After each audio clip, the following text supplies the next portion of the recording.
দিনাজপুরের রায়গঞ্জ এলাকার প্রশাসনের হাল দেখাবো আজ আপনাদের।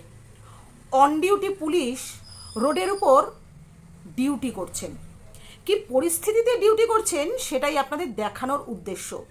দেখুন আমরা কাদের উপর নিজেদের ভরসা করে বেঁচে আছি কিংবা চলাফেরা করছি। না না, আমার মোবাইলে ক্যামেরা নাই। ভালো আছেন? ভালো আছেন? কোথায় বাড়ি আপনার? স্যার কোন থানায় আছেন? আমরা রায়গঞ্জ থানায়। রায়গঞ্জ থানায় আছেন তো নাকি? আপনি কি ইউনিফর্ম পরে অন ডিউটিতে আছেন নাকি? না এমনি ডিউটি তো ভালোই করছেন আপনি, দেখলাম।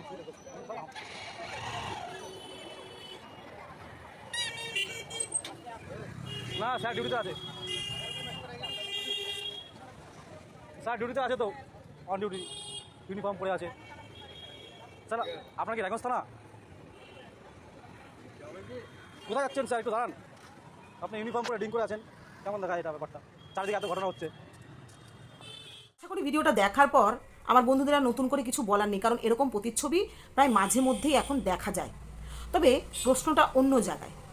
অন ডিউটি কী করে পুলিশ এমন কাজটা করতে পারে? তার কি চাকরি যাওয়ার ভয় নেই?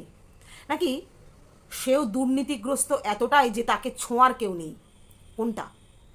তবে এর পরেও প্রশাসনের তরফ থেকে আওয়াজ ওঠে যে তারা যা যা করে উপর থেকে অর্ডার আসলে তবেই তারা সেগুলো করতে পারে। তারা যা যা করে তাদের দায়িত্ব কী, ডিউটি কী, তারা জেনে বুঝেই করে।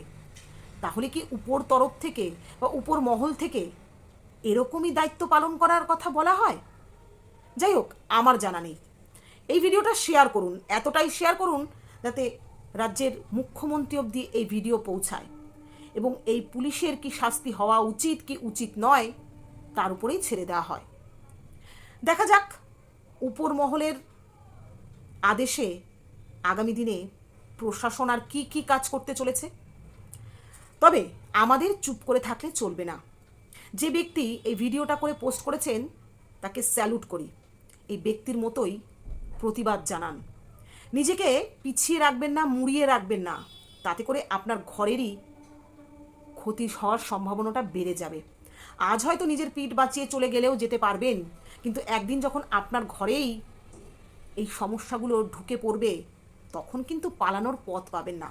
তাই সময় থাকতে মানুষ হয়ে মানুষের পাশে দাঁড়ান, দুর্নীতি থেকে আমাদের সমাজকে মুক্ত করার তাগিদে, নিজেদের সন্তানকে সুরক্ষিত করার তাগিদে, আগামী প্রজন্মকে সুস্থ রাখার তাগিদে। তাদের জবাব, সঠিক জবাব দিয়ে যাতে আপনি যেতে পারেন সেই দিকে চিন্তা রেখে নিজের দায়িত্বটুকু পালন করুন। তাহলেই দেখবেন খুব সময় লাগবে না এই সমাজকে কালিমা লিপ্ত থেকে মুক্ত করতে। যেমনটা তিলোত্তমা হত্যাকাণ্ডে প্রতিবাদ যেভাবে চাড়া দিয়েছে এবং চলছে বা চলবে, এই প্রতিবাদের সঙ্গেই চেনওয়াইজ প্রত্যেকটা দুর্নীতির প্রতিবাদ করুন। দেখবেন একদিন নতুন সকাল আমরাই আনব। নমস্কার।